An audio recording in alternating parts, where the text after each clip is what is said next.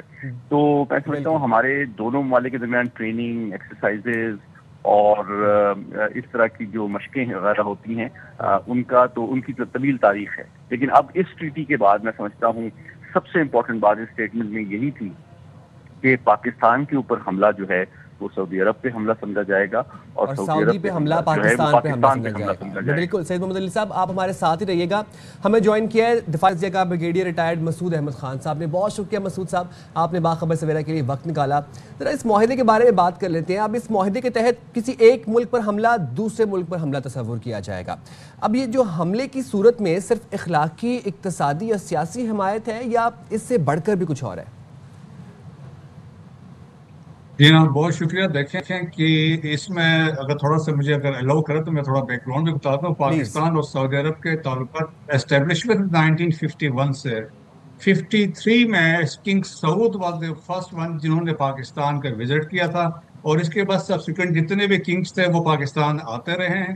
67 میں پاکستان کا پہلا دفاعی معاہدہ ہوا تھا سعودی عرب کے ساتھ, اور 79 میں ہولی کعبہ کی پروٹیکشن کے لیے پاکستانی کنٹینجنٹ گیا تھا. اور جب کویت پہ حملہ کیا عراق نے اس وقت بھی پاکستانی کنٹینجنٹ گیا تھا. اور تبوک میں ہمارا ایک بریگیڈ پلس فورس ہمیشہ وہاں پہ اسٹیشن رہی ہے. اسرائیل کے پوائنٹ آف ویو سے وہ بھی وہاں پہ ہماری پوزیشن رہی ہے. اور پھر آپ دیکھیں کہ 2.5 ملین پاکستانیز وہاں پہ موجود ہیں. آپ کے 30% ریمیٹنسز وہاں سے آ رہے ہیں. We are getting 74% of our oil وہاں سے ہیں. 98 میں جب آپ نے دھماکے کیے, آپ پہ سینکشنز لگ گئے تھے, تو آپ کو فری 90,000 بیرلز ڈیلی کے حساب سے فری سعودی عرب دے رہا تھا. اور ریسنٹلی دیکھیں جب آپ کی اکنامک کرائسس تھے کپل آف ایئرز بیک, تو اس دوران بھی آپ اوور $5 بلین یہاں پہ انہوں نے رکھوا دیے تھے. سو اسٹریٹجک ریلیشنز ہمارے تھرو آؤٹ رہے ہیں. اب جی یہ معاہدہ ہوا تو اسے ہسٹورک بھی ہے, تاریخی سنگ میل بھی ہے, غیر معمولی بھی ہے. اور اس سے یہ دیکھیں کہ یہ انڈرسٹینڈنگ ہے کہ فزیکلی, اس کا مطلب میں آپ کو یہ بتا سکتا ہوں کہ اگر فزیکلی اٹیک پاکستان پہ کوئی کرتا ہے, Saudis they will join Pakistan with all their جو ویپنس اینڈ اکوپمنٹ کے ساتھ. سملرلی اگر سعودی عرب میں یہ ہوتا ہے تو پاکستان ان کو جا کے پروٹیکٹ کرے گا, پارٹیسپیٹ کرے گا. اور سعودی عرب دیکھیں کہ جب ہم مڈل ایسٹ میں دیکھتے ہیں تو Saudis are very powerful country ہے. آج ان کا آپ دیکھیں جب پرائم منسٹر کہتے ہیں 15 آئے تھے, ان کے پاس ٹائفون جہاز بھی ہیں, ان کے پاس 2.5 لاکھ پلس فوج بھی ہے, ان کے پاس ابراہم ٹینکس موجود ہیں, نیول فورس بھی ان کی بڑی اسٹرانگ ہے. اور اس خاص طور پر میزائلز جو ہیں ان کا ایک میزائل فورس سعودیز کے پاس, اس میں چائنیز جو میزائلز ہیں DF سیریز کے ہیں, آلموسٹ 4,000 to 5,000 کلومیٹر ان کی رینج بھی ہے. تھرڈ میزائل سسٹم ہے, پیٹریاٹ میزائل ڈیفنس سسٹم ہے. سو ایک پاورفل کنٹری ہے. سو دیکھیں ایک میسیجنگ بھی ہوئی ہے ٹو اسرائیل کے لیے بھی ہے میسیج کی کلیئر کٹ ہے کہ فیوچر میں یہ ابھی چیزیں ذہن سے نکال دیں, کیونکہ حالات کے ڈیولپمنٹ کے بعد جس طریقے سے 7 ممالک پر ریسنٹلی انہوں نے اسٹرائکس کیے ہیں, اٹیکس, بدماشی دکھائی تھی. سو ایک میسیجنگ ہے. اور سملرلی دیکھیں کہ مڈل ایسٹرن کنٹریز, خاص طور پر گلف کنٹریز, اگر آپ نے دیکھا ہوگا mostly they are pro India. India کے اندر ایون سعودی عرب UAE کے بلینز آف ڈالر کی انویسٹمنٹ تھی. لیکن ریسنٹلی جب انہوں نے دیکھا کہ مودی صاحب جو تھے وہ نتن یاہو سے جا کے گلے مل رہے تھے اور ان کا ایک نیکسس اسٹیبلش ہوا, قطر کے اندر اسپیناش میں انڈینز پکڑے گئے, دین دے ریئلائز بھائی یہ تو کام یہ نیکسس ہے, ہمارے تو یہاں پہ جڑ کاٹ رہے ہیں. سو دیئر فور ان تمام حالات پہ دی اونلی ٹرسٹڈ فرینڈ جو تھا دیٹ واز پاکستان. اور جس طریقے سے ان کا ساتھ انہوں نے یہ سوچا, اور اس کے بعد میرا خیال میں اسپیشلی کریڈٹ دیں فیلڈ مارشل عاصم منیر کو. 2023 میں وہ سعودی عرب گئے ہیں, 2024 میں وہ سعودی عرب گئے ہیں. سو ملٹری ٹو ملٹری ڈپلومیسی وہ ہمیشہ انٹیکٹ رہتی ہے, گورنمنٹ چینج ہوتے رہتے ہیں تو, لیکن جو ڈپلومیسی انہوں نے کی, اور جس طریقے سے آپ دیکھیں نا SIFC کا جب قیام آیا تو سعودی منسٹرز 100+. جی ایسے ہی ہے بالکل. فیصل بن فرحان یہاں پہ آئے. سو اوور آل تناظر میں دیکھا جائے تو بہت بڑی اسٹریٹجک ڈیولپمنٹ ہے. میرے خیال میں اس سال کی سب سے بڑی خبر ہے, اور اس کے آپ دیکھیں گے دورست نتائج ہوں گے, اس کی امپلیکیشنز ہوں گی ویسٹ ایشیا میں, بالکل ساؤتھ ایشیا میں. ساتھ ہی رہیے گا. سعید محمد علی بھی ہمارے ساتھ ہے. محمد علی, آپ سے میں جاننا چاہوں گی, جس طرف اشارہ کر رہے ہیں مسعود صاحب, یہ جو معاہدہ ہوا ہے اس کے پیچھے بڑی وجہ بنیاد مرصوص مارکہ حق میں الحمدللہ کامیابی جو ہمیں ملی, تو ظاہر گلف کنٹریز نے دیکھ لیا کہ اگر کوئی ملک اسرائیل کے خلاف دفاع کر سکتا ہے تو وہ پاکستان ہے, کیونکہ ہم نے اپنے سے بڑے ملک کو جو ہے 4 دن کے اندر بتا دیا تھا جی کہ ہم کس طریقے سے فائٹ کر سکتے ہیں, کیا کیپیسٹی ہے ہماری. یہ اس کانٹیکس میں یہ میسیجنگ جو ہوئی ہے یہ کتنی امپورٹنٹ ہے, اور آپ سمجھتے ہیں کہ بیسک بنیادی وجہ یہی ہے اس معاہدے کی؟ دیکھیں جیسا بریگیڈیئر صاحب کہہ رہے تھے, میں ان سے متفق ہوں. 4 بنیادی وجوہات ہیں اس معاہدے کی. نمبر 1 یہ کہ مشرق وسطیٰ کے ممالک میں پچھلے 2 سال میں اسرائیل نے تقریباً 7 ممالک کے خلاف جارحیت کی ہے, اور یکے بعد دیگرے اس کی سرگرمیوں کا معیار اور مقدار اضافہ ہوتا جا رہا ہے, اور کوئی عالمی ادارہ قانون جو ہے اس کو جارحیت سے باز رکھنے میں ناکام نظر آتا ہے. دوسری بات یہ کہ اسی قطر کے اوپر جو حملہ ہوا اس کے تشویش کے حوالے سے جو غیر معمولی اجلاس OIC اور عرب لیگ کا بلایا گیا, اس میں پاکستان نے واضح طور پہ ایک پریکٹیکل اسٹیپ سجیسٹ کیا کہ ہمیں ایک ملٹری ٹاسک فورس بنانی چاہیے. اور سائڈ لائن پہ آپ جانتے ہیں کہ پاکستان کی لیڈرشپ کی جو کراؤن پرنس ہیں سعودی عرب کی, ان سے ملاقات بھی ہوئی. تو 2 دن کے اندر یہ معاہدہ ہونا اس بات کا ثبوت ہے کہ سعودی عرب پورے عالم اسلام میں سب سے زیادہ پاکستان کے اوپر اعتماد کرتا ہے اپنی سلامتی کے چیلنجز سے مقابلہ ہونے کے لیے. اور ڈیفینیٹلی اس کی سب سے بڑی وجہ مئی میں ہم نے اپنے سے کئی گنا دشمن کو جس طرح عبرتناک شکست دی ہے وہ ہمارے قوت بازو، ہماری صلاحیت، ہماری ملٹری لیڈرشپ کا منہ بولتا ثبوت ہے. اور سب سے امپورٹنٹ بات جس کی میں مبارکباد پاکستانی قوم کو بھی دینا چاہوں گا وہ یہ ہے کہ اب اس سے یہ بات ثابت ہو گئی ہے کہ پاکستان جو ہے صرف جنوبی ایشیا کی ایک طاقت نہیں ہے بلکہ عالم اسلام کی سب سے بڑی طاقت ہے. اور عالم اسلام کے اہم ترین ممالک جو ہیں وہ اپنی سلامتی کے حوالے سے چیلنجز سے نمٹنے کے لیے سب سے زیادہ پاکستان پہ اعتماد بھی کرتے ہیں. Islamic state which has nuclear weapons. جی ہاں، لیکن میں سمجھتا ہوں کہ اس میں امپورٹنٹ بات یہ ہے کہ جو سعودی عرب کے اوپر حملہ ہے وہ پاکستان پہ حملہ سمجھا جائے گا، اور پاکستان کے اوپر جو حملہ ہے سعودی عرب پہ حملہ سمجھا جائے گا. جس طرح بریگیڈیئر صاحب نے بھی آپ کو بتایا کہ وہ دونوں ممالک جو ہیں ان کے دیرینہ تعلقات ٹریننگ کے حوالے سے، انٹرآپریبلٹی کے حوالے سے، ایکسرسائزز کے حوالے سے تو ہیں، لیکن اب ایک آپریشنل لیول پہ اگر آپ کی کوآپریشن ہوتی ہے، آپ کی اسٹریٹجی، حکمت عملی ممکنہ خطرات کے حوالے سے بنتی ہے، تو اس کا مطلب یہ ہے کہ آپ کا دشمن مشترکہ ہے، آپ کے دوست مشترکہ ہیں، اور دونوں ممالک اپنے وسائل، اپنے تجربے، اپنی صلاحیت کو مشترکہ طور پہ استعمال کریں گے. اور پاکستان الحمدللہ نہ صرف جنوبی ایشیا بلکہ اب مشرق وسطیٰ کے اندر بھی ایک امن کا ضامن سمجھا جاتا ہے، اور انشاءاللہ پاکستان کا بڑا امپورٹنٹ رول ہوگا مشرق وسطیٰ کے اندر بھی امن کو دیر پا انداز میں اس کو پروموٹ کرنے کے لیے اور جنگ اور جہادیت کے جو بڑھتے ہوئے خطرات ہیں ان سے نمٹنے کے لیے. انشاءاللہ. سید محمد علی صاحب ساتھ ہی رہے گا. مسعود صاحب آپ کی طرف آتا ہوں. ہم دیکھ رہے ہیں کہ وزیر اعظم شہباز شریف بڑے اہم دوروں پر ہیں، اور ان دوروں پر ملٹری لیڈرشپ اور پولیٹیکل لیڈرشپ ہمیں ایک پیج پر نظر آ رہی ہے، بلکہ کمبائنڈ ہینڈ ان ہینڈ نظر آ رہی ہے. اس کے بعد سعودی کے بعد وزیر اعظم برطانیہ جائیں گے، اس کے بعد پھر امریکہ جائیں گے. وہاں پر ہم کس طرح کے معاہدے ایکسپیکٹ کر سکتے ہیں؟ اور ابھی جو تمام تر سچویشن ڈیولپ ہوئی ہے، یہ جو نیو ڈائنامکس بلڈ ہو رہے ہیں، نیو الائنسز ڈیولپ ہو رہی ہیں، بھارت کا الائنس ہم دیکھتے ہیں اسرائیل کے ساتھ، اور وہ واضح ہے، کلیئر ہے. پاکستان کا قدرتی الائنس سعودی کے ساتھ بنا. اب بھارت کی کیا پوزیشن دیکھتے ہیں اس نیو ڈائنامک میں؟ میرا خیال میں دیکھیں کہ انڈیا تو ابھی آپ سمجھتے ہیں، میں تو سمجھتا ہوں انڈیا میں کوہرام مچا ہوگا، وہاں پہ تو خلبلی مچ گئی ہوگی کہ ہو کیا رہا ہے. اور اسپیشلی دیکھیں سعودی عرب، دیکھیں کہ آپ کل اگر کچھ ہوتا ہے مس ایڈونچر تو آپ دیکھیں لاجسٹکس آپ کی کیسے چلے گی. سعودی سے آپ کو سپورٹ کریں گے. سعودی میں نے جس طرح کہا نا کہ لیٹسٹ ویپن سسٹم ان کے پاس اویلیبل ہے، تو ہمیں کوئی مسئلہ نہیں ہوگا. آپ کی اکانومی بہتر ہو جائے گی، آپ پہ انویسٹمنٹ ابھی اتنی آئے گی. سو پاکستان کے لیے اللہ کی طرف سے میں کہہ سکتا ہوں کہ بہت زبردست قسم کے یہ ایک رحمت ہے کہ جو ہماری ایک انڈرسٹینڈنگ ہوئی ہے. اور دیکھیں انڈیا تو آپ اس سعودی عرب کے بغیر ہم نے اپنے بل بوتے پہ ہم نے بنیان المرصوص میں، اور اسپیشلی جو ہمارے جو آدھے گھنٹے کی لڑائی تھی ہماری ایئر فورس نے ڈیلیور کر دیا تھا. آپ کے آرمی جو انفینٹری تھی LOC پہ انہوں نے ڈیلیور کر دیا، اور آپ کے جو فتح 1 فتح 2 نے بھی ڈسیسو رول ادا کیا. سو انڈیا کو پتہ ہے، دیکھیں ہم نے تو اپنے 5% بھی ریسورسز ڈپلائی نہیں کیے تھے. سو انڈیا کو دیر فور پتہ ہے. اب اس کے ساتھ مل کے پھر امریکہ بھی دیکھیں کہ وہ انڈرسٹینڈ کرتا ہے کہ سچویشن یہاں پہ ڈبل سٹینڈرڈز آف جو انڈیا کا ہے، وہ برکس میں کچھ کہتا ہے، SCO میں آگے کچھ کہتا ہے، کوارڈ میں کوئی اور کہانی ہے. تو وہ ایسا ہے تو پھر رشیا کے ساتھ تیل لے کے اس کو پھر وہ ایک قسم کی بڑی ہے، تو ویسٹ بھی امریکن بھی سمجھ گئے ہیں. سو پاکستان کے جو ہم یہ کہہ سکتے ہیں جو جیو اسٹریٹجک پروفائل جو اٹھا ہے وہ مارکے حق اور بنیان مرصوص کے بعد دنیا مان گئی ہے پاکستان نہ صرف خطے میں ایک طاقت ہے بلکہ انٹرنیشنلی پاکستان ایک پاورفل کنٹری ہے، ایک انٹرنیشنل میڈیٹر کے طور پہ ابھر آیا ہے.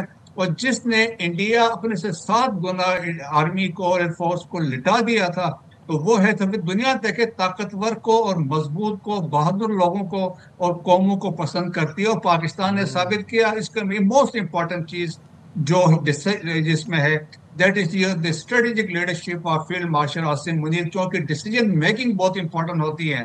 اگر آپ نے ڈیسیجن میں اپنے کلیئرٹی کے ساتھ ڈیسیجن میکنگ کی اور آپ کو پتہ ہے میں نے کہاں سٹرائکس کرنی ہے اور کیسے کرنی ہے، تو یہ ہم نے کر کے دکھایا under the leadership of the prime minister of Pakistan. So میرا خیال میں ایک میسج واضح کیا. دیٹس وائی دیکھیں کہ جو ہمارا اسٹیچر ہے. جب ہم ابھی OIC میں گئے ہیں تو وہاں پہ جس عزت و احترام سے پاکستان سے لوگ ملتے ہیں, پرائم منسٹر سے, چیف آف آرمی اسٹاف سے, وہ آپ کی وہ ہے پرفارمنس سے آپ کی جو آپ نے ڈیلیور کیا ہے. جو میرے آپٹکس خیال میں ہمارے سامنے تھے پاکستان نے مسعود اپنا صاحب, آپ کو شنگھائی تعاون تنظیم میں جس طریقے سے پرائم منسٹر آگے تھے, جس طرح رشین پرائم منسٹر مل رہے تھے پیوٹن, یہ سارے مناظر ہم دیکھیں. ایک چیز مجھے بتائیے گا, ہم جب گلف کنٹریز کی بات کرتے ہیں, قطر کی بات کر لیں, سعودی عرب کی بات کر لیں, ان کے پاس مغرب کے ہتھیار ہیں, امریکن ہتھیار ہیں. پاکستان کے پاس چین کی ٹیکنالوجی ہے جس کا مظاہرہ بھی وہ کر چکا ہے, جبکہ جب امریکنز یا مغرب کے ہتھیار ہیں ان کا یوز بھی بڑا لمیٹڈ قسم کا ہوتا ہے. جس طریقے سے F-16 پر لمیٹیشنز ہیں, چائنیز ٹیکنالوجی پر نہیں ہے, تو کیا وجہ ہے آپ سمجھتے ہیں کہ یہ بھی پاکستان کی طرف آنا, یہ بھی ایک وجہ ہے کیونکہ چائنا کی ٹیکنالوجی ہم نے استعمال کی, اب خطے کے جو ڈائنامکس ہیں وہ اس تناظر میں بھی چینج ہو رہا ہے, پاور ڈائنامکس. جی ہاں بالکل ایسی بات ہے. دیکھیں کہ چائنیز ٹیکنالوجی نے تو اپنا آپ کو ثابت کر دیا, وہ پریویل کر گیا, اور ویسٹرن ٹیکنالوجی جس طریقے سے Jet-NC, PL-15 جس طریقے سے ہم نے کیا, اور پھر لیکن at the same time Pakistan کی ایک ہسٹری بھی رہی ہے. We have been using in the past میں امریکن ویپن سسٹم کو, اور جو پیٹریاٹ ہیں سعودی عرب کے پاس, وہ کویت کی جنگ کے دوران جب تھا وہ بہت بڑے یوز میں. Third air defence system اسرائیلیز use کرتے ہیں, تو وہ ہے ابراہم ٹینکس ہے, لیٹسٹ ٹینکس ہے. دیکھیں تو میرے خیال میں ایک بہت زبردست کمبینیشن بننے جا رہی ہے. دیکھیں نا, اگر آپ فزیکلی نہ بھی جائیں لیکن آپ کی جو کوآپریشن ہوگی, سگنلنگ اس کی بہت زبردست ہے. اور میرا خیال میں نہ صرف یہ خطے کے اندر ساؤتھ ایشیا کی بات ہے, ویسٹ ایشیا کی بات ہے, گلف کنٹریز کے اندر کی بات ہے, پاکستان اور سعودی عرب ایک اسٹریٹجک پارٹنرشپ ہے. جس طرح ہم چائنیز کے ساتھ we are so close, trusted Chinese ہیں, اس طرح سعودیز ہیں. جس طرح میں نے کہا نا 1951 سے, چاہے 65 کی جنگ تھی, 71 میں تھی, اور so and so they have been supporting Pakistan. لیکن جس طریقے سے اس موقع پر ہوا ہے, میں تو اس بات سے بھی بڑا اطمینان محسوس کرتا ہوں. آپ کی اکانومی اٹھ جائے گی, آپ کے اندر اتنی انویسٹمنٹ ابھی آئے گی, تو میرے خیال میں نہ صرف سعودی کے آئیں گے. دیکھیں سعودی عرب از دا لیڈنگ کنٹری گلف میں, جو ان کے بہت پریویل کرتے ہیں, تو باقی گلف کنٹریز بھی آئیں گے. اور انہوں نے ریئلائز کیا گلف کنٹریز نے کہ انڈیا تو ان کی جڑیں کاٹ رہا ہے. سو دیئر فور میرا خیال میں یہ ہے. پھر اوپر سے یہ بھی ہے, کچھ لوگ اس کو مس انٹرپریٹ بھی کرتے ہیں کہ ہمارے جو تعلقات ہیں, آپ دیکھیں کہ ایران کے ساتھ ہماری بہت زبردست انڈرسٹینڈنگ ہے, ایران کے سعودی عرب کے ساتھ بہت زبردست انڈرسٹینڈنگ ابھی ہو چکی ہے. سو ایون یمن کے ساتھ بھی جو ہے کوئی ایسا کچھ نہیں ہوگا, ہم مل کے سارا کچھ چیزیں ابھی آپ دیکھیں گے ساری چیزیں ایڈریس ہوں گی. پاکستان نے اپنا آپ کو ایز اے میڈیٹر کے طور پہ بھی منوا لیا ہے. ٹھیک ہے, تھینک یو سو مچ مسعود صاحب, بہت شکریہ. سید محمد علی ہمارے ساتھ تھے اور ساری صورتحال میں بات کر رہے ہیں, اور ظاہر ہے ہم اس کو اس تناظر میں تو دیکھ رہے ہیں, لیکن اس کے ہم تھیوریٹیکلی بھی اگر بات کریں, جو سگنلنگ ہو رہی ہے, جو میسج کنوے ہوا ہے, وہ بڑا اسٹرانگ ہے. اور دیکھنا یہ ہوگا کہ جی بھارت میں اس وقت کیا چل رہا ہے, خاص طور پہ ان کا میڈیا اس وقت کیا شور ڈال رہا ہے, کیا رونا پیٹنا ڈال رہا ہے, کیونکہ وہ ان کی ساری جو فوکس ہے سب چھوڑ پاکستان پر ہوتا ہے. صفائے ماتم بچھا ہوگا جناب بالکل, وہاں پر یہ صورتحال ہوگی. اور اب ظاہر ہے کیا دیگر کنٹریز بھی ساتھ ہوں گی, کیا قطر بھی اس بارے میں سوچے گا, بہت سارے ایسی چیزیں ہیں جو اب اس معاہدے کے بعد چینج ہوتی ہوئی ہمیں نظر آ رہی ہیں, اور خطے میں پاور ڈائنامکس ہمیں چینج ہوتی نظر آ رہی ہیں. اور آپ نے بھی سگنلنگ کی بات کی, آپٹک بڑا میٹر کرتا ہے. آپ دیکھیں کہ آپٹک کیا تھا. شہر رحمان صاحبہ ہمارے ساتھ موجود ہیں, ذرا ان کے ساتھ بات بھی کر لیتے ہیں, اسی حوالے سے گفتگو کو آگے کنٹینیو کرتے ہیں. بہت شکریہ شہری صاحبہ, آپ نے باخبر سویرا کے لیے وقت نکالا. شہری صاحبہ, بہت بڑا یہ اسٹریٹجک دفاعی معاہدہ سائن ہوا ہے سعودی اور پاکستان کے بیچ میں, اور ہم یہ دیکھ رہے ہیں کہ اس کے بڑے اچھے ثمرات ہمیں بتائے جا رہے ہیں کہ آنے والے وقتوں میں نظر آئیں گے. اور آپ یہ دیکھیں کہ ایک ملک پر حملہ دوسرے ملک پر حملہ سمجھا جائے گا, وچ مینس کہ ہینڈ ان ہینڈ دونوں ملک ایک دوسرے کو پروٹیکٹ کریں گے.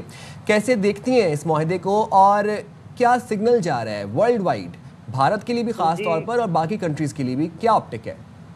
جی صبح بخیر اور بسم اللہ الرحمن الرحیم. دیکھیے بالکل یہ ایک میری نظر میں, ہم سب کی نظر میں, یہ ایک اہم اور تاریخی سنگ میل ہے. یہ ڈیفنس پیکٹ ایک کوئی آرڈنری ڈیفنس پیکٹ نہیں ہے. بہت ڈیفنس پیکٹس دیکھے بھی ہیں ہم نے, سیکیورٹی, اسٹریٹجک ڈیفنس سارے دیکھیں. یہ اس وقت جو ہو رہا ہے اور جس تناظر میں ہوا ہے, جس کانٹیکسٹ میں ہوا ہے, وہ بھی آپ دیکھیے کہ وہ واضح طور پر کہا گیا ہے کہ آپ ایک ملک پر کوئی حملہ دوسرے ملک پر سمجھا جائے گا حملہ. اب یہ جو الفاظ ہیں یہ نارملی یوز نہیں ہوتے ہیں سیکیورٹی پیکٹس میں. ہاں ایک بہت ساری لینگویج ہوتی ہے کہ جی ہم آپ کے ایلائے ہیں وغیرہ وغیرہ, آپ سب جانتے ہیں. یہ کہ ہمارے ملک پہ حملہ آپ پہ ہم, اس سے بہت ساری باتیں آپ کے سامنے بھی آتی ہیں, اور ایک کلیئر سگنل جاتا ہے. دو چیزیں جی کہ پاکستان نے ظاہر ہے مارکہ حق کے بعد یہ واضح طور پر دنیا پر باور کر دیا کہ وہ اپنی ٹھوک بجا کے دفاع کر سکتا ہے بالکل کلیئرلی. تو جو ملک اسرائیل کی طرح جو دوسرا ایک دنیا میں اگریسر ہے انڈیا, اس کا سامنا عزت سے اور تحمل سے لیکن واضح طور پر کر سکتا ہے غیر مشروط ٹرمز میں, تو پھر اسی طرح سعودی عربیہ نے ظاہر ہے یہ سب دیکھا ہے. جب پاکستان کی ڈیٹرنس کیپیسٹی اور اسٹریٹجک اور ملٹری کیپیسٹی سب کے سامنے آئی ہے تو آپ کا ایک ملٹری اور اسٹریٹجک جو وزن ہے وہ بڑھا ہے. تو یہ وزن جو ہے اب اس کے شاخسانے نظر آ رہے ہیں. یہ اب آپ کو کسی ہلکے ملک کے ساتھ کنگڈم آف سعودی عربیہ نہیں سائن کرتا پیکٹ, ٹھیک ہے جی. ان کی دنیا میں ریچ ہے, وہ ایک انرجی ٹائٹن ہے, جائنٹ ہیں, ان کو کوئی ضرورت نہیں ہے آپ کے ساتھ نیوٹرل ڈیفنس پیکٹ سائن کرنے کی اگر آپ کی ان کو کیپیسٹی واضح نظر نہیں آ رہی ہوتی. تو پہلے تو I would compliment General Asim Munir, field marshal and prime minister Shehbaz Sharif and whole country for this, کیونکہ دیکھیے خادم حرمین شریفین کے پاکستان نے ہمیشہ دفاع کا وعدہ تو کیا ہے, لیکن یہ جنرل بات نہیں ہو رہی, یہ دونوں اطراف سے ہو رہی ہے کہ آپ پر بھی حملہ ہوگا تو ہم بھی دیکھ لیں گے, ٹھیک ہے. یہ ایسی بات, اس کے دور رسد اثرات ہوں گے نہ صرف ویسٹرن ایشیا میں اسے مڈل ایسٹ نہیں کہتی, اور نہ اور ساؤتھ ایشیا میں بھی جی. دونوں خطوں میں جو دو روگ ٹیررسٹ نیشنز کھڑے اس وقت ملٹی لیٹرل آرڈر اقوام عالم کا منہ چڑھا رہے ہیں, اسرائیل اور انڈیا, ان کو یہ واضح پیغام ہے جی. آپ جو بھی کہہ لیں ان دونوں کو یہ واضح پیغام ہے, اور یہ بھی پیغام ہے کہ پاکستان اب اس کیپیسٹی یہ حیثیت رکھتا ہے کیونکہ وہ حیثیت ٹیسٹ ہو چکی ہے جی, بیٹل ٹیسٹ ہو چکی ہے, اور آپ پیئر کمپیٹیٹر ہو چکے ہیں, آپ کی فوج بھی. تو اب آپ کو یہ ظاہر ہے اب آپ نے سیکیورٹی امبریلا کوئی اور اگر نہیں پرووائڈ کرا تو آپ کریں گے. بالکل. شہری امان صاحبہ ایک چیز بتائیے گا, ظاہر ہے جب پاکستان کا بھارت سے یہ جنگ کا سارا ماحول تھا, جنگ ہو رہی تھی, مارکہ حق پاکستان نے الحمدللہ جیتا, اس وقت ہم نے اسرائیل کی بڑی سپورٹ دیکھی. تو بھارت اور اسرائیل کا ایک الائنس ہے, اب ہم دیکھ رہے ہیں پاکستان اور سعودیہ کا یا عرب کنٹریز کا ایک قدرتی الائنس ہے, بٹ یہ پیکٹ سائن ہونا یہ بڑا سگنیفیکنٹ ہے. اس سارے سینیریو میں اب بھارت کی کیا پوزیشن دیکھ رہے ہیں, جو کہ آپ نے خود کہا اسرائیل کی طرح وہ ایک ایگریسر ہے اور تھوڑے عرصے بعد وہ پاکستان پہ کسی نہ کسی طریقے سے کوئی وجہ ڈھونڈتا ہے حملہ کرنے کی, چڑھائی کرنے کی. اب آپ کیا سمجھتی ہیں کہ اس اب پوزیشن کیا بنتی ہے اس پیکٹ کے بعد بھارت کی؟ دیکھیے بھارت جو بھی ہے اس وقت جیسے سارے سوچ رہے ہیں, وہاں تو ان کی جو ایکس پہ پوسٹ ہیں وغیرہ جو آرگیومنٹس نظر آ رہے ہیں, کنفیوژن ہے ایک طرف اور دوسری طرف صفحہ ماتم ہے اور غصہ ہے کہ یہ پاکستان کو کے لیے کوئی بہتری ہوتی ہے تو وہاں تو بہت مرچیں لگتی ہیں. افسوس سے میں کہوں گی وہ کرکٹ کے میدان میں بھی نفرت کو نظریہ بنا چکے ہیں. تو اب صورتحال یہ کہ دیکھیے ان کو تو اپنی سوچ نہیں, ہمیں کوئی مسئلہ نہیں ہے, وہ اپنی سوچیں, اپنے ملک کو دیکھیں, اپنی دفاع کو دیکھیں, اور ہمارے ساتھ جو انہوں نے کیا ہے سب نے دیکھا, بنیان المرصوص اور مارکہ حق پہ جواب ان کو مل گیا. جواب کے علاوہ ان کو یہ بھی سمجھ آ گیا ہوگا کہ اب پاکستان ویسے بھی اکیلا نہیں تھا, ٹھیک ہے, ہمارے دوست ہیں, آل ویدر فرینڈز ہیں, چین ہے, ہر ملک کا, اور ہم ایک چینجنگ ملٹی پولر آرڈر میں جو بہت تیزی سے بدل رہا ہے دنیا کا اسٹریٹجک نقشہ, اس میں ہم نے اپنی نفی کے اپنا نقصان کے بجائے ہم نے اپنے لیے بہتریوں کا راستہ مشکل حالات میں ڈھونڈا ہے. جب بہت سے ملک ڈیفیٹ ہو جاتے ہیں, ہم نے ہر جگہ ایک دوست کو سے بات کر کے دشمن کو نہیں ہم سے نالا ہونے دیا. تو یہ ہیجنگ اسے کہتے ہیں, اور بہت امپورٹنٹ بیلنس اور توازن ہم نے برقرار رکھا ہے گلوبلی. اور اب خطوں میں تو اب آپ دیکھ لیں نا, کنگڈم آف سعودی عربیہ کوئی ہلکا پلیئر نہیں ہے. انہوں نے آپ کے ساتھ جب پیکٹ کیا ہے تو 2 طرفہ ہے, اور اس کے لیے دونوں جو بہت پیوٹل ریجن ہے ویسٹرن ایشیا, جس کو پہلے مڈل ایسٹ کہتے تھے, وہ پیوٹل ریجن ہے دنیا کے لیے, نہ صرف آئل لینز کے لیے مگر اسٹریٹجکلی. اس وقت اسرائیل حملہ آور ہے, بتدریج ان کے حملے چل رہے ہیں. جب واشنگٹن نے انہوں نے تنبیہ بھی کیا ہے, ان کے حملے چلتے چلے جا رہے ہیں, غزہ میں وہ پش کر رہے ہیں آگے. تو ان کی اور انڈیا, ہندوستان اور اسرائیل کی تو ایک اخلاقی, نظریاتی اور پولیٹیکل اور ڈیفنس بھی ایک باہمی کوئی ہم آہنگی ہے نا مستقل.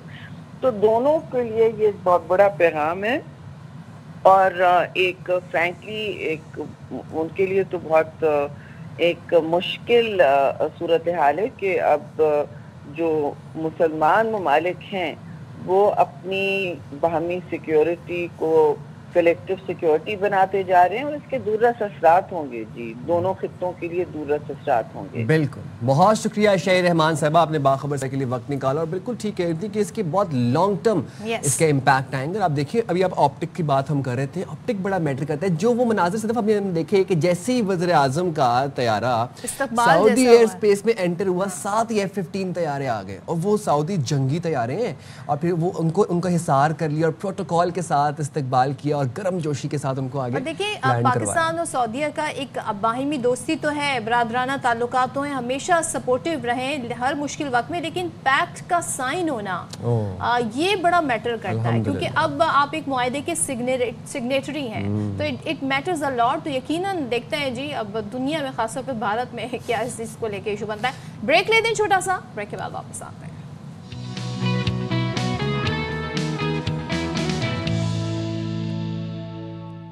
Welcome back. اور کل ایک اور منظر ہمارے سامنے تھا. دیکھیں, ایشیا کپ ہو رہا ہے. ایشیا کپ میں کیا ہوتا ہے سائم, جب میچز ہوتے ہیں, کوئی ٹورنامنٹ ہوتا ہے, تو میچز ہوتے ہیں, میچز پہ بات ہو رہی ہوتی ہے, کس ٹیم نے کیا اسکور کیا, کون سا کھلاڑی جو ہے اچھی بیٹنگ کر رہا ہے, کون سا بولر تباہ کن بالنگ کر رہا ہے. لیکن کل تھرو آؤٹ دا مرکز اینڈی پائی کرافٹ سوری وہ بنے رہے. اور کیوں؟ کیونکہ ہم آپ کو کل ہی بتا کے گئے تھے کہ بھائی پاکستان کی بات مان لی گئی ہے, یہ طے ہو گیا ہے کہ جو اب پاکستان کے میچز ہوں گے اس میں اینڈی پائی کرافٹ ریفری کے فرائض انجام نہیں دیں گے. لیکن کل بڑی ڈرامیٹک سچویشن ہو گئی, میچ شروع ہونے میں کچھ ہی گھنٹے باقی تھے, پتہ چلا جی کہ یہ تو اسٹیڈیم پہنچ گئے, یہ اپنے فرائض کی انجام دہی کے لیے اسٹیڈیم پہنچ گئے ہیں. اور اس کے بعد آئی تھنک یہ جو ٹینشن کا ماحول رہا, غالباً 2 سے 3 گھنٹے یہ پورا ایک گولمال سین چلتا رہا, ایک ڈراما چل رہا تھا. بڑا مسئلہ انٹرسٹنگ بھی تھا ٹو سم ایکسٹینٹ. دیکھیں, کوئی بھی نہیں چاہتا تھا کہ پاکستان میچ نہ کھیلے, ہم سب چاہتے تھے کہ پاکستان میچ کھیلے. ٹیم کھیلنے کے لیے گئی ہوئی ہے,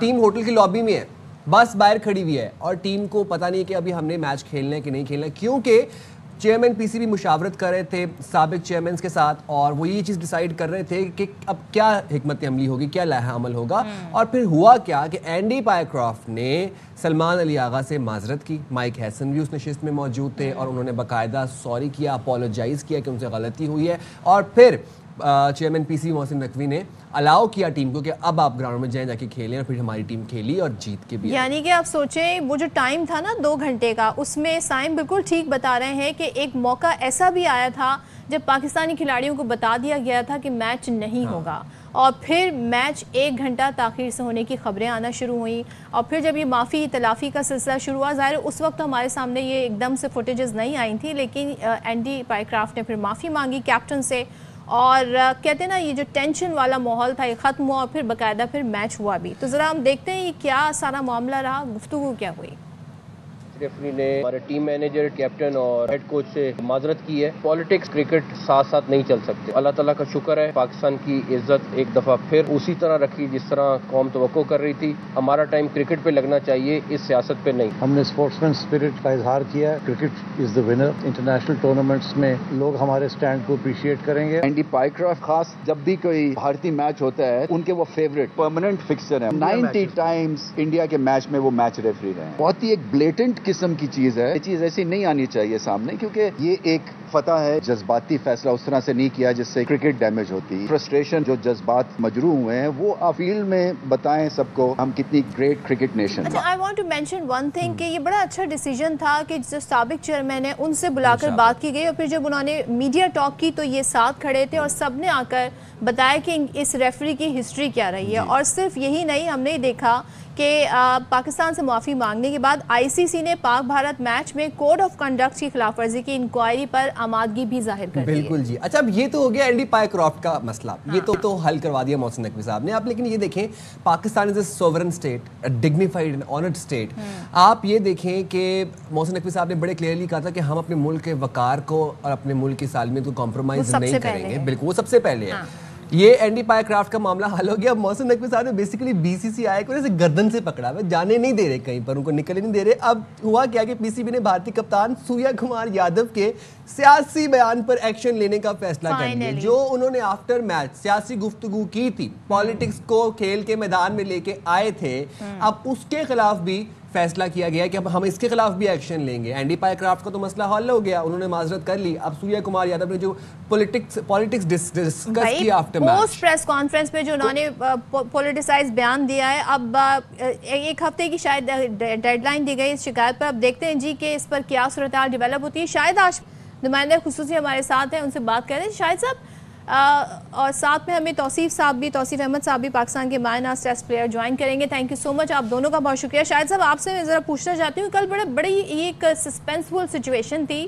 رات گئے, بلکہ صبح جب ہم اپنا پروگرام کلوز کر کے گئے, آپ بھی ہمارے ساتھ تھے, تو یہ تو طے ہو گیا تھا جناب کہ بھائی پاکستان میچ کھیلے گا اور یہ ریفری جو ہیں یہ پاکستان کے میچز میں نہیں ہوں گے. لیکن پھر ہوا کیا, یہ خبر کیوں آ گئی تھی کہ بھائی طے ہو گیا ہے, اور اس کے بعد سچویشن کہاں پہ خراب ہوئی, میسڈ اپ کہاں پہ ہوئی سچویشن؟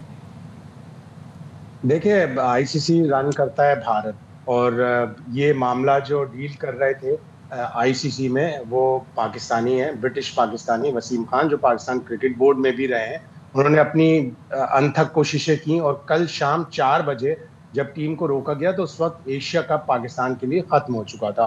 ساری چیزیں یہ طے ہو گئی تھی کہ اب پاکستان کھیلنے نہیں جائے گا. پھر ای میلز کا تبادلہ ہوا, پھر محسن نقوی صاحب سے بات چیت ہوئی, اور ایمریٹس کرکٹ بورڈ کے ایک اور پاکستانی جو یہاں پہ کافی عرصے سے کام کر رہے ہیں, سبحان احمد, انہوں نے بھی بڑا اچھا پارٹ پلے کیا. ان لوگوں نے سب نے مل کر کوششیں کی, اور اس کے بعد پھر محسن نقوی نے یہ کہا کہ اگر پائیکرافٹ ہم سے معافی مانگ لیں ہمارے پلیئروں سے, ہم ان کو بھیجتے ہیں, ان سے ریگریٹ کرے کہ جو بھی کچھ ہوا. جب یہ ریگریٹ ہو گیا, جب یہ ساری چیزیں ہو گئیں, آلدو کہ آئی سی سی نے مینٹین کیا کہ نہیں پائیکرافٹ کی میچ ریفری رہیں گے, اس لیے کہ دوسرا ریفری ابو ظبی میں مصروف تھا, تو انہوں نے کہا ٹھیک ہے, اب جب اس نے معافی مانگ لی تو ہم یہاں پہ معاملہ ختم کرتے ہیں. اور پھر یہ سارا معاملہ حل ہو گیا. یوں سمجھے کہ 3 بجے سے آپ کو 4 جگہ پہ ہونا پڑتا ہے. آپ پی سی بی میں بھی کانٹیکٹ میں ہیں, آپ دبئی اسٹیڈیم میں بھی کانٹیکٹ میں, آپ ٹیم ہوٹل میں بھی کانٹیکٹ میں, اور آپ ٹیلی فون پر اے آر وائی سے کانٹیکٹ میں. تو بڑا مزہ آیا اس کی کوریج میں. یہ معاملہ حل ہوا ان سب کی کوششوں سے, اور محسن نقوی نے, پاکستان کرکٹ بورڈ نے جو اسٹانس لیا تھا, اور سب سے زیادہ خوشی اس بات کی ہوئی کہ سابق 2 چیئرمین رمیز راجہ اور نجم سیٹھی بھی آئے. انہوں نے سارے اختلافات بلائے, اور ایک قومی جو معاملہ تھا اس میں سب ساتھ ہوئے, میڈیا ساتھ ہوا, پلیئر ساتھ ہوئے. تو یہ بہت بڑی پاکستان کی کامیابی ہے. یہ اس بات کا اعتراف ہے کہ پاکستان جس بات پر ڈٹ گیا وہ صحیح تھی. بہت سارے لوگ اعتراض کر رہے تھے جی کہ یہ ایسی کوئی بڑی بات نہیں ہے جسے پاکستان ایشو بنا رہا ہے. اپولوجائز کرنا, معافی مانگنا it self is a confession. بالکل ایسا ہی ہے, اور ہم میں ذرا نیشنلزم زیادہ ہونا چاہیے. ہم کوئی بھی ہمارا اسٹینڈ لیتا ہے, موقف ہوتا ہے, ایک نظریہ ہوتا ہے, اس کے اوپر ہمیں اسٹینڈ جب لیتے ہیں تو اس کو سب لوگوں کو سپورٹ کرنا چاہیے. آپ اکراس دا بارڈر دیکھیں تو غلط معاملہ بھی ہوتا ہے, اور سارے ایک جگہ پہ جمع ہو جاتے ہیں, ان میں نیشنلزم بہت زیادہ ہے.